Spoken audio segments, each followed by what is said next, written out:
kamu seekor belibis.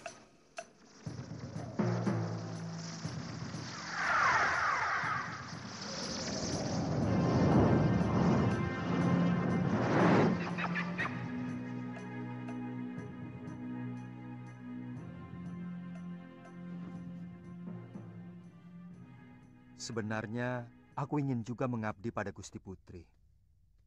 Loh, kamu itu jangan macem-macem. Nanti kalau tak potong lehermu, tak jadikan opor mau. Loh, biar aku sudah di sana, aku akan tetap sering kemari, Gembil. Hmm, hmm, hmm, hmm. Si Gembil itu benar-benar goblok. Dia mau capek-capek kerja. Padahal di bawah pohon ini ada harta karun yang mahal harganya. Itu kekurangannya manusia. Dia tidak melihat yang tersembunyi karena matanya sering untuk melihat yang jorok-jorok. Kamu ingin kaya, Bil? Hah?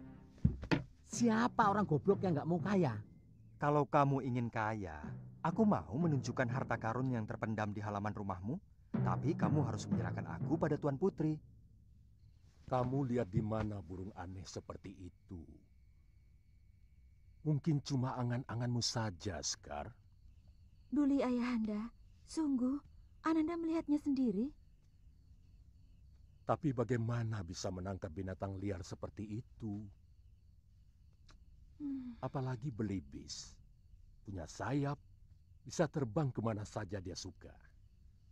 Ayahanda kan bisa membuat sayembara untuk mendapatkannya. Iya.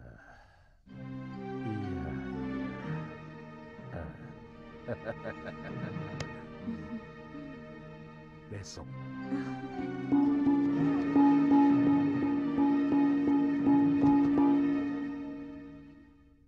Wara-wara tita, barang siapa yang bisa menangkap burung belibis putih berjambul yang pandai bicara, maka Baginda Prabu akan menganugerahkan hadiah besar. Bagi pemilik belibis yang dengan sengaja atau tidak sengaja berusaha untuk menyembunyikannya, akan dikenakan hukuman seberat-beratnya.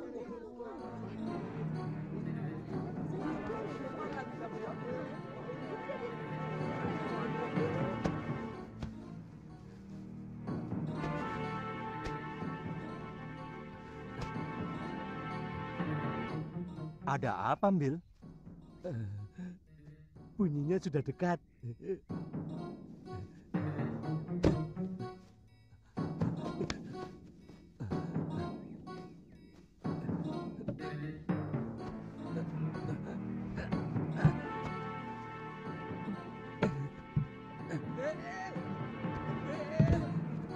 Bel! Ayolah, Bel! Ayo, Bel! Cepat kita ke istana. Si belibis itu dibawa. Kita akan dapat hadiah. Ayo cepet, Om Bel. Nanti dulu Topo. Hah? Aku baru nemu ini. Aduh, ayo toh cepet. Si belibis itu dibawa, dipegangi. Ki, ada apa sih? Aduh, kamu nggak tahu. Nanti kita ke istana dapat hadiah. Hadiah? Iya. Kita jadi orang kaya, Ki.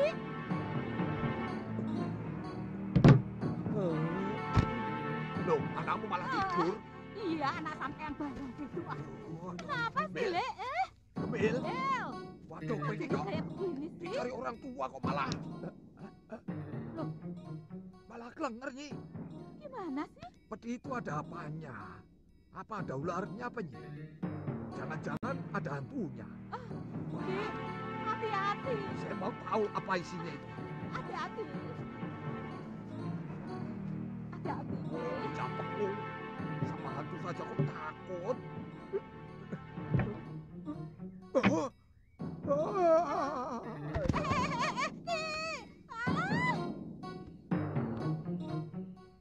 Kalau sampai ketahuan kita menyimpan ini, belibis ini, bahaya. Kamu bisa dihukum mati. Mau dihukum mati? Digantung. Iya. Sudah, tidak apa-apa, Bil. Aku pasti sering main kemari. Kalau kamu kangen, kamu tenang saja, Bil. Tidak mungkin. Jangan gigit. kalau kamu sudah dekat sama putri yang cantiknya seperti bidadari itu, kamu pasti lupa daratan, lupa sama aku. Daripada kamu digantung, ayo, ayo, ayo. Betul kata Blibis itu. Udah diem, jangan nangis. Di sini udah gede ya. Mewek.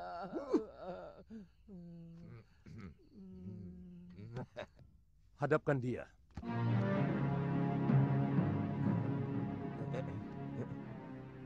Suruh masuk.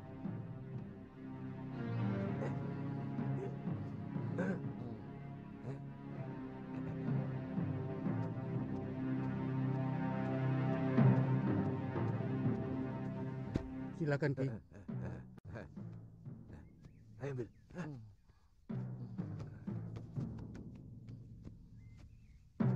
Gusti Prabu sesembahan hamba. Hamba mau menyerahkan Blibis putih yang pandai bicara. Yang punya anak hamba. Aduh, matur. Hamba ikhlas menyerahkan sahabat hamba ini, Gusti. Tapi hamba mohon... Apa permintaanmu, Cah Bagus? Memang ada hadiah untuk itu. Hamba tidak mengharapkan hadiah, Gusti. Cuma hamba mohon, setidak-tidaknya sebulan sekali, hamba boleh bertemu dengan si Putih.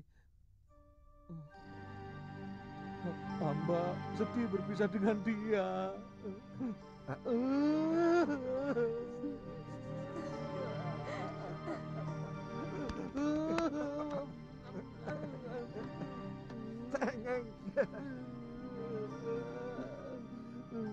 Jangan nangis. Kamu kalau nangis jelek, Bil.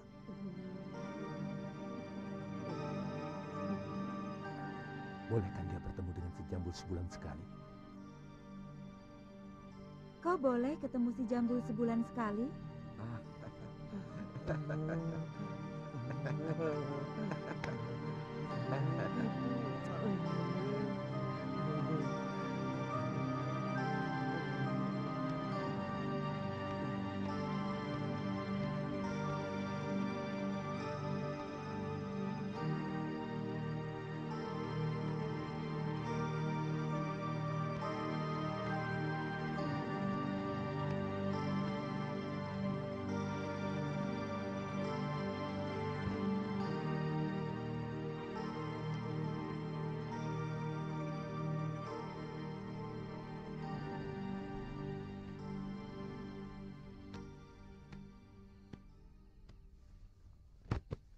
Kamu bilang kamu sahabat Angling Dharma.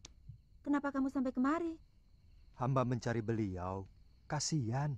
Beliau berkelana karena kematian permaisurinya. Oh, kenapa dia tidak beristri lagi? Tentunya banyak wanita cantik di negeri Malwapati. Mungkin beliau sedang mencari seorang putri yang benar-benar cocok dengan hati nuraninya. Sayang Gusti Prabu belum melihat Tuan Putri. Kalau sudah, wow. Kenapa kalau sudah melihat? Beliau pasti naksir.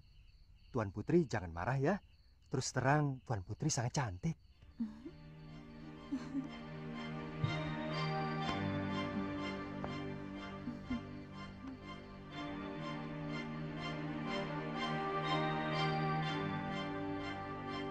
Kau benar-benar menyenangkan aku, Putih.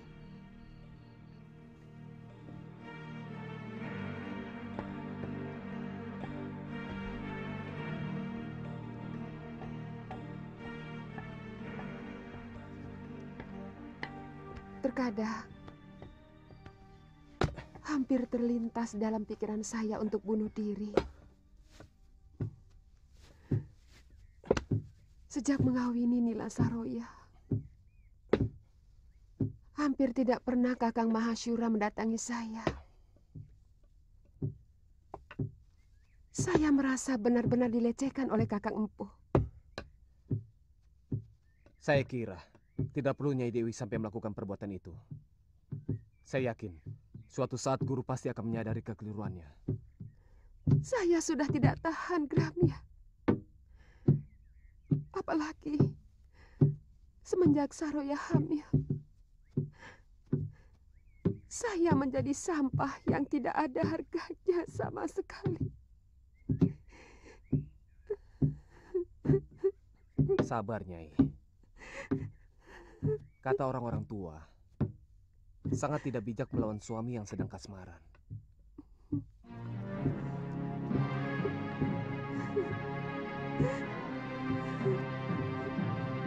Lebih baik tunggu sampai pikiran guru menjadi jernih kembali.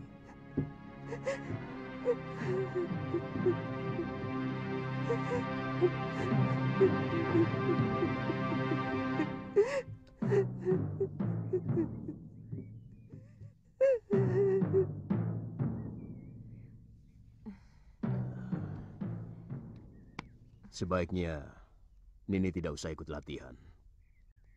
Saya takut kandungan Nini akan keguguran. Terus terang, dari Ninilah saya mengharapkan anak laki-laki yang begitu saya dambakan.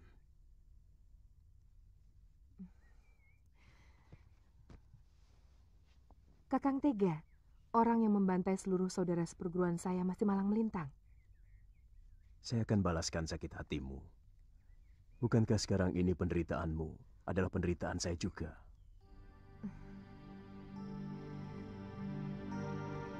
Setiap dekat dengan kakang, saya selalu takut kemesraan ini akan berlalu. Bagaimanapun, saya hanyalah seorang madu. Nila, saya tidak pernah membedakan antara istri pertama atau madu.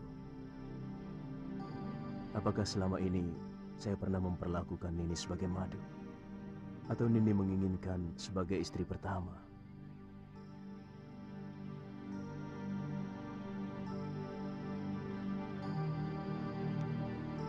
Saya hanya menginginkan masa depan yang lebih jelas.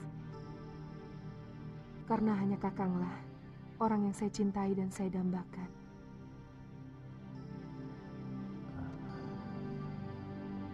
Kata-kata seperti itulah yang tidak pernah saya dengar dari mulut Sintawati. Mulai sekarang Nini akan mendapatkan apa yang Nini inginkan.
Suliwa ternyata telah mampu melakukan ilmu dasendriya. Benar-benar anak ajaib.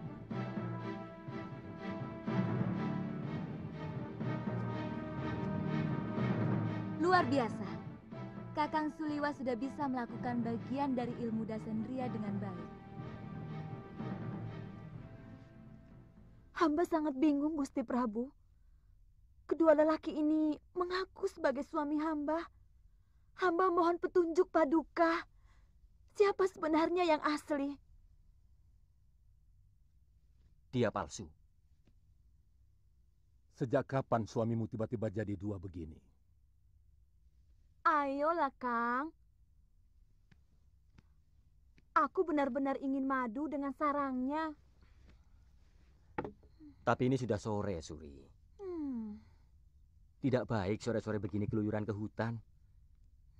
Yang biasa keluyuran sandekala begini, itu para demit, jin, perimar kayangan. Walah Kakang, untuk calon anakmu ini loh.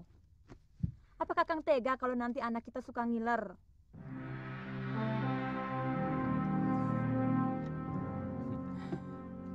Ya sudah, saya cari.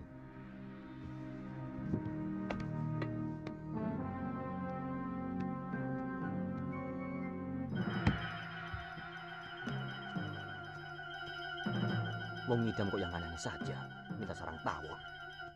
Mana sudah sore lagi.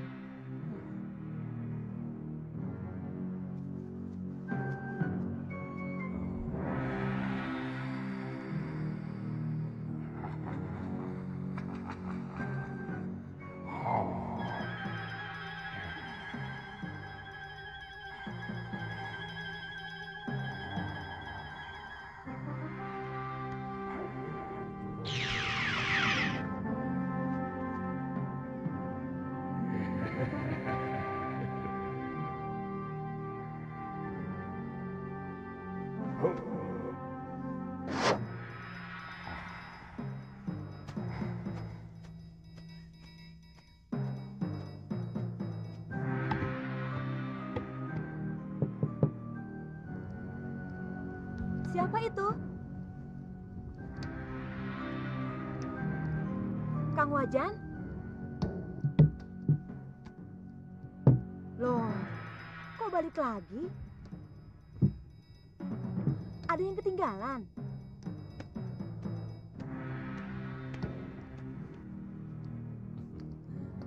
Kok sudah pulang, Kang? Dapat madunya? Ini? Sarang tawon kan hal yang sepele.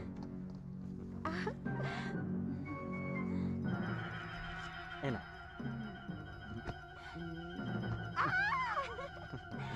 Apa-apaan sih, Kang? Masih sore kok. Ya, hitung-hitung upahnya toh Nyai. Sampean kok bau pandan sih, Kang? Sarang tawonnya di pohon pandan.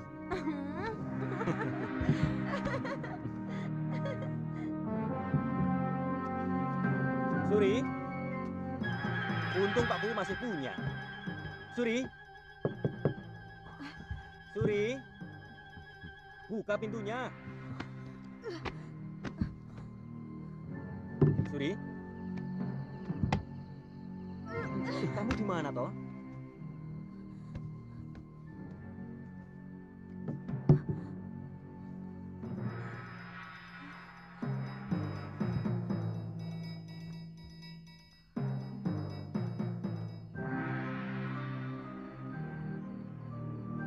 Kamu kenapa, Suri?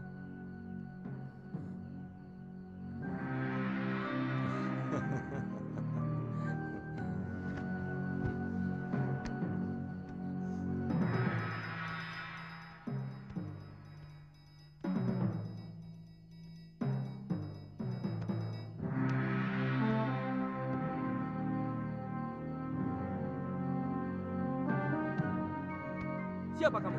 Kamu siapa? Aku Wajan, suami Suri. Bohong. Kamu yang bohong. Wajan.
kearifan Paduka kepada kami. Hamba yakin hanyalah kebenaran yang akan kami terima. Gusti Dewi, minta sediakan kendi. Suruh kedua lelaki itu masuk ke dalamnya. Yang bisa, dialah yang palsu. Ayo cepat.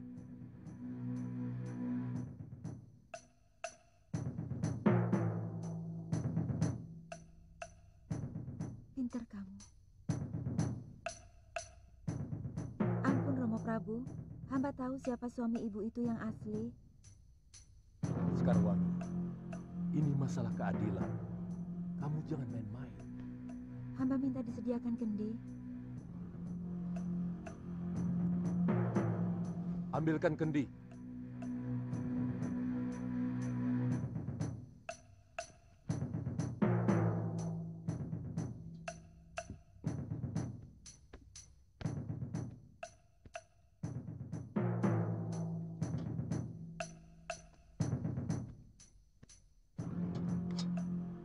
Siapa di antara kalian yang bisa masuk ke dalam kendi ini? Dialah suami yang asli.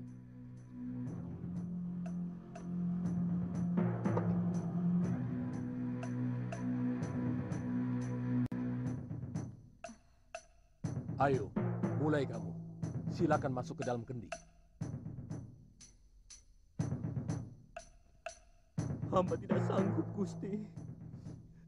Tapi sungguh, hamba suami Suri. Hamba menikahinya 6 bulan yang lalu, Gusti. Hamba sanggup, Gusti.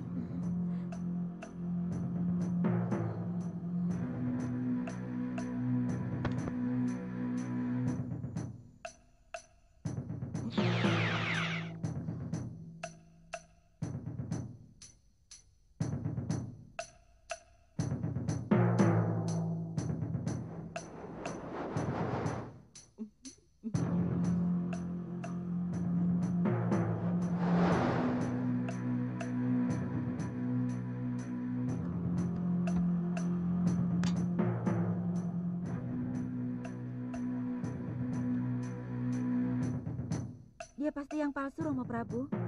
Dia genderuwo yang menyamar sebagai suami ibu itu.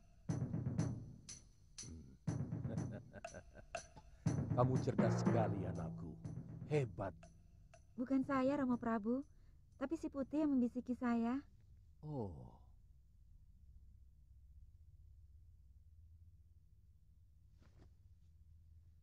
Genderuwo busuk ini harus dihukum dan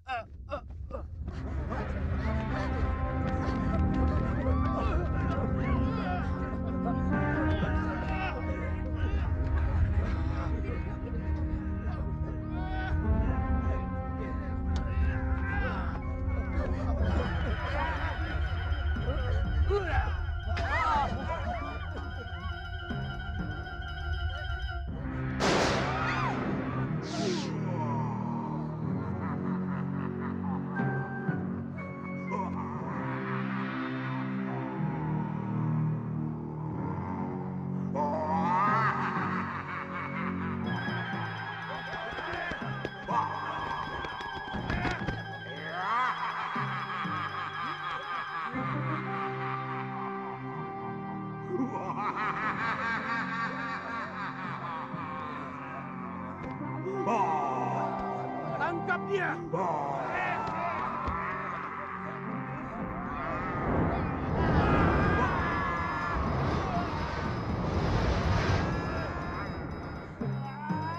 Tenang saja, Gusti Dewi. Hamba akan membantu.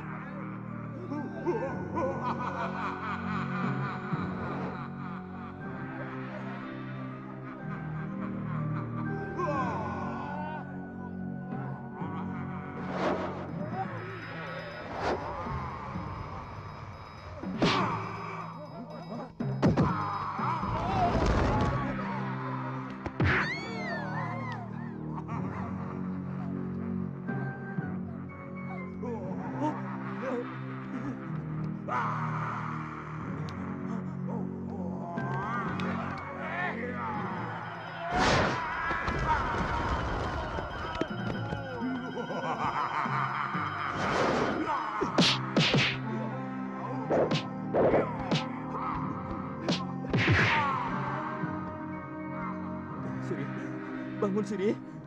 Suri. Suri.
Genderuwo itu sudah tewas, Gusti Dewi.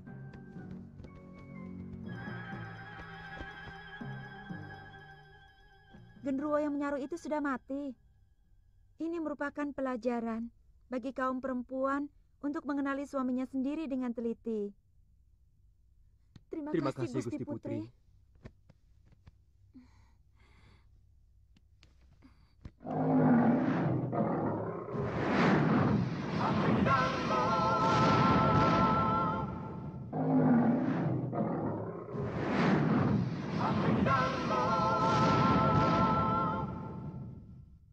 Bagaimana aku bisa yakin bahwa kamu bukan sejenis makhluk genderuwo atau demit yang mempermainkan aku atau bahkan mencelakakan diriku? Dewata Maha tahu bahwa saya sedang terkena kutukan seorang penyihir. Jangan banyak alasan, Putih. Ku minta kau pergi sekarang juga dari sini. Tapi Gusti... Pergi!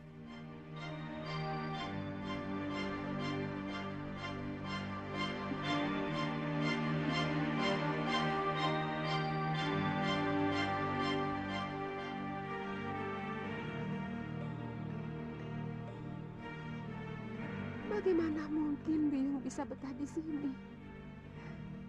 Sementara bopomu dengan istri mudanya itu selalu bermesraan di hadapan Biyung.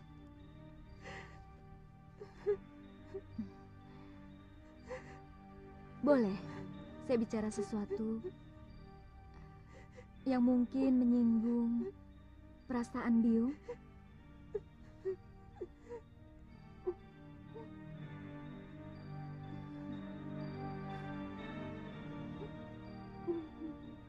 Terus terang,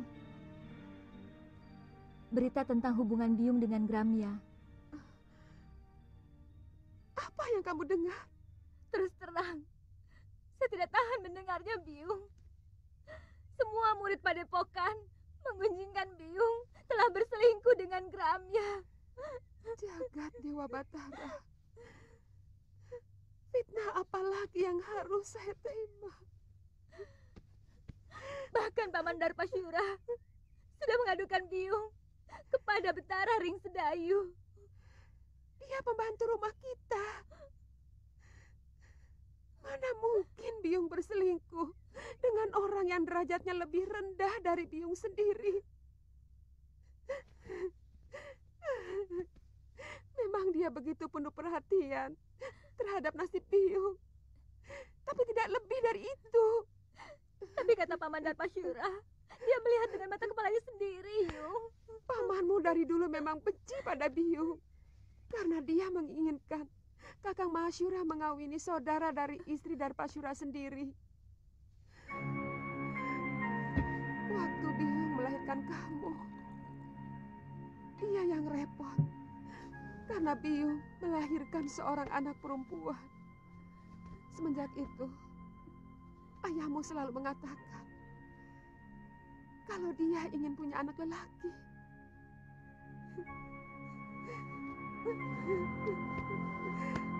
Apa salah saya? Kalau bayi yang saya kandung adalah wanita. Saya bukan dewata yang menentukan kelahiran. Saya hanya mengandung benih ayahmu. Apa salah saya?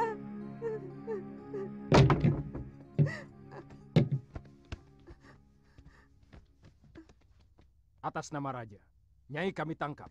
Apa salah saya? Nyai telah dituduh melakukan perselingkuhan. Bohong! Saya tidak pernah melakukan perbuatan hina itu. Nyai bisa menjawab semuanya di hadapan Adiyaksa. Jalan. Ayo.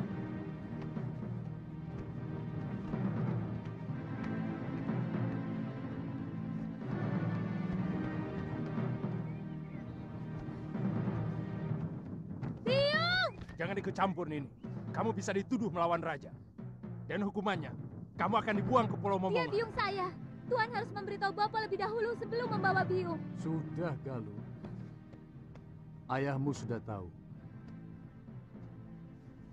Biungmu pantas menerima hukuman.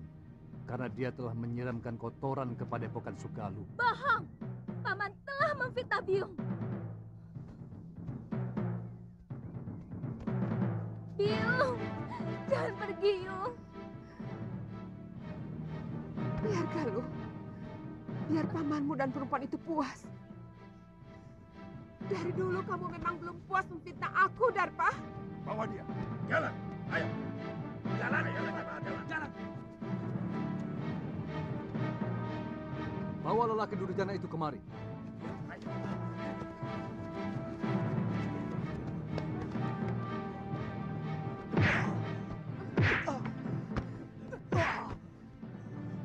Biadab kamu, Darpa. Kamu telah menyiksa orang yang tidak berdosa. Nyai Dewi, keadilan Gusti Betara akan menentukan apakah Nyai bersalah atau tidak. Sebab tuduhan Adiyaksa diperkuat saksi-saksi yang bisa dipercaya. Bawa. Jalan. Jalan. Biung. Biung.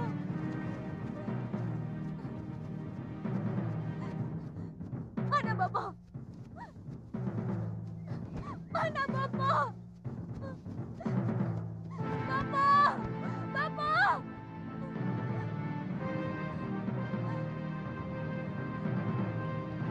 Bapak! Bapak!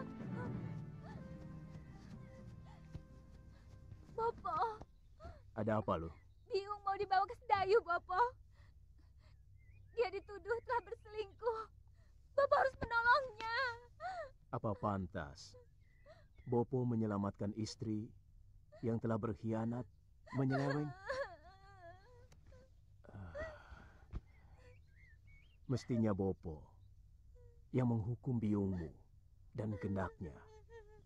Dan menurut undang-undang, Bopo jugalah yang harus menikamkan keris ke jantung Gramya dan juga biungmu. Kenapa tidak Bapak lakukan? Galuh,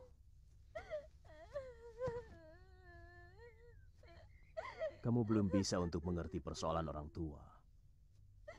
Memang barangkali ini bukan kesalahan biungmu semata. Apa yang dilakukan oleh biungmu mungkin juga adalah kesalahan Bopo yang selama ini tidak pernah mengunjungi biliknya. Tapi tidak berarti dia boleh mengkhianati hak Bopo sebagai seorang suami. Apa Bopo sudah menyelidiki dan menyaksikan sendiri perselingkuhan Biung? Saya sudah menanyakan langsung Bopo. Biung tidak melakukan apa-apa. Ini semua fitnah dari Paman Darmasyura. Apakah selama ini kamu pernah melihat Bopo sewenang-wenang loh?